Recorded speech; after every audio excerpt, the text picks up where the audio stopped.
ಇನ್ನು ಮೈಸೂರಿನಲ್ಲಿ rave party ನಡೆಸಿದ್ದವರ ಮೇಲೆ ಇದೀಗ ಪ್ರಕರಣ ಕೂಡ ದಾಖಲಾಗಿತ್ತು. ಪ್ರಕರಣ ದಾಖಲಾಗಿರುವ ವಿಚಾರಕ್ಕೆ ಸಂಬಂಧಪಟ್ಟಂತೆ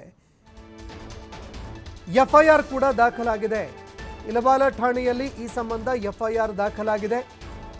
ಬಿಎನ್ಎಸ್ಎಸ್ ಕಾಯ್ದೆಯ ಅಡಿಯಲ್ಲಿ ಆಯೋಜಕರು ಅಂದರೆ ಆ ಒಂದು ರೇವ್ ಪಾರ್ಟಿಯನ್ನು ಯಾರು ಆಯೋಜನೆ ಮಾಡಿದ್ರು ಆ ಆಯೋಜಕರ ಮೇಲೆ ಎಫ್ಐಆರ್ ದಾಖಲಾಗ್ತಾ ಇದೆ. ಬೋಚೇನಹಳ್ಳಿ ಗ್ರಾಮದ ಶಂಕರ್ ಎಂಬವರ ಜಮೀನಿನಲ್ಲಿ ಈ ಪಾರ್ಟಿಯನ್ನ ಆಯೋಜನೆ ಮಾಡಲಾಗಿತ್ತು. ಆದರೆ ಪಾರ್ಟಿ ಆಯೋಜನೆ ಮಾಡೋದಕ್ಕೆ ಯಾವುದೇ ರೀತಿಯಾದಂತಹ ಪರವಾನಗಿಯನ್ನ ಪಡೆದುಕೊಂಡಿರಲಿಲ್ಲ. ಪರವಾನಗಿಯೇ ಇಲ್ಲದೆ ರೇವ್ ಪಾರ್ಟಿಯನ್ನ ಆಯೋಜನೆ ಮಾಡಿದ್ರು. ಯಾವುದೇ ಪೊಲೀಸರು ಉಪನಿರೀಕ್ಷಕ ಮಂಜುನಾಥ್ ಅವರ ಮೇಲೂ ಕೂಡ ಒಂದು ಹಲ್ಲೆಯಾಗಿತ್ತು. ಪೊಲೀಸ್ ಉಪನಿರೀಕ್ಷಕರಾಗಿರುವಂತಹ ಮಂಜುನಾಥ್ ನಾಯಕ್ ಅವರ ಮೇಲೂ ಕೂಡ ಯಾವಾಗ ಈ ಒಂದು ಘಟನೆ ಸಂಭವಿಸ್ತು ಇದನ್ನು ತಡೆಯೋದಕ್ಕೆ ಹೋದಾಗ ಉಪನಿರೀಕ್ಷಕ ಮಂಜುನಾಥ್ ಅವರ ಮೇಲೂ ಕೂಡ ಹಲ್ಲೆ ಆಗೋದಕ್ಕೆ ಹೋಯಿತು.